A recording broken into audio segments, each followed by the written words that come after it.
वज़ीर-ए-आज़म शहबाज शरीफ और field marshal Syed Asim Munir का दौरा कोयटा खुजदार बस हमले में जख्मी होने वाले बच्चों और दीगर मुतासरीन की अयादत की।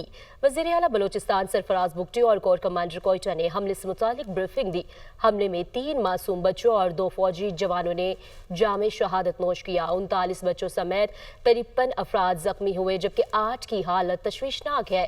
वज़ीर-ए-आज़म वफाकी वज़रा फील्ड मार्शल ने मासूम जानों के ज़िया पर अफसोस का इजहार किया। वज़ीर-ए-आज़म और फील्ड मार्शल ने वाज़िया किया है कि दहशतगर्दी के खिलाफ इस जंग को मंतकी और फैसला कुन अंजाम तक पहुंचाया जाएगा। वक्त आ चुका है कौम वैसा ही पुख्ता अज़्म दिखाए जैसा हाल ही में भारत की जारहियत के खिलाफ दिखाया गया।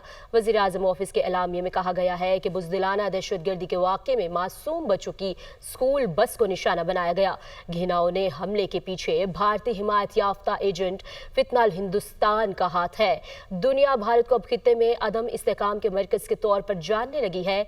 भारत पाकिस्तान को खुली फौजी जारहियत से मरूब करने में बुरी तरह नाकाम हुआ। अब बलूचिस्तान और खैबर पख्तूनख्वा में अपने एजेंट्स के जरिए दहशतगर्दाना कार्रवाइयां तेज कर दी है।